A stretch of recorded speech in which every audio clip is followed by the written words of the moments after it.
Halo teman-teman, welcome back to our YouTube channel. Di video kali ini, kami akan memberikan penjelasan mengenai konseling kognitif. Apa ya konseling kognitif itu? Yuk, kita simak pembahasannya bareng-bareng. Aaron T. Beck mendefinisikan konseling kognitif sebagai pendekatan konseling yang dirancang untuk menyelesaikan permasalahan konseli pada saat ini dengan cara melakukan restrukturasi kognitif dari perilaku yang menyimpang, pikiran negatif, dan perasaan yang tidak nyaman dapat membawa individu pada permasalahan psikologis yang lebih serius, seperti gangguan kecemasan, bahkan depresi. Selanjutnya terdapat tujuan dari konseling kognitif ini. Menurut SAR tahun 2012, tujuan dasar dari konseling kognitif adalah untuk menghilangkan bias atau distorsi dalam berpikir sehingga individu dapat berfungsi lebih efektif. Distorsi kognitif konseli ini ditantang, diuji serta dibahas untuk membawa perasaan serta perilaku dan pemikiran ke arah yang lebih positif. Selanjutnya yaitu aspek-aspek konseling kognitif. 1. Mengingat. Mengingat merupakan proses kognitif paling rendah tingkatannya. Tugas mengingat hendaknya selalu dikaitkan dengan aspek pengetahuan yang lebih luas. 2. Memahami. Pemahaman siswa menunjukkan bahwa mereka telah mempunyai pengertian yang memadai untuk mengorganisasikan dan menyusun materi-materi yang telah diketahui. 3. Menerapkan. Penerapan mencakup penggunaan suatu prosedur guna menyelesaikan masalah atau mengerjakan tugas. 4. Menganalisis. Analisis yaitu menguraikan suatu permasalahan atau objek ke unsur-unsurnya. Yang kelima, mengevaluasi.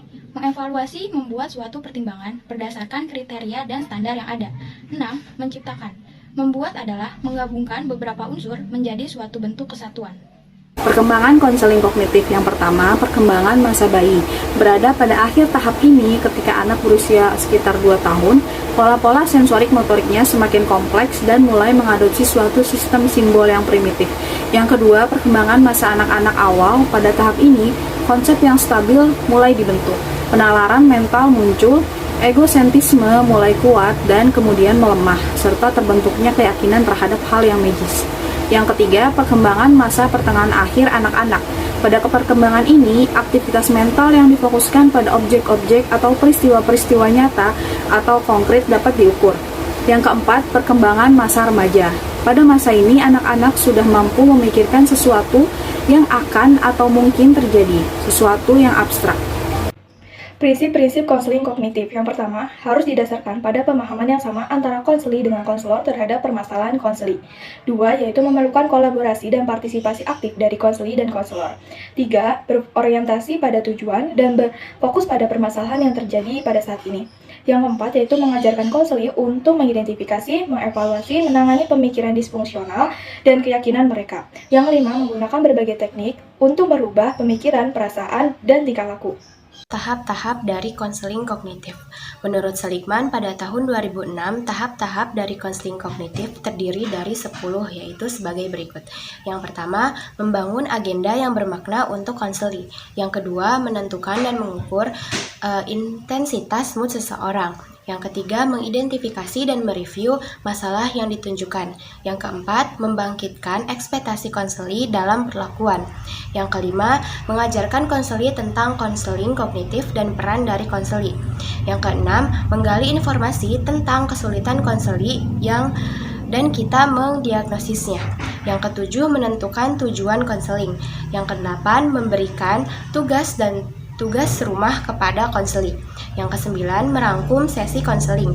Dan yang kesepuluh, meminta umpan balik dari konseli. Faktor konseling kognitif menurut Hurlok. Yang pertama, fisik. Kontak dengan dunia fisik itu tidak cukup untuk mengembangkan pengetahuan kecuali jika inteligensi individu dapat memanfaatkan pengalaman tersebut. Lalu yang kedua, kematangan. Kematangan membuka kemungkinan untuk perkembangan, sedangkan kalau kurang, hal itu akan membatasi secara luas prestasi secara kognitif. Lalu yang ketiga, pengaruh sosial. Lingkungan sosial termasuk peran bahasa dan pendidikan, juga pengalaman fisik dapat memacu atau menghambat perkembangan struktur kognitif. Lalu yang terakhir, proses pengaturan diri yang disebut ekuilibrasi.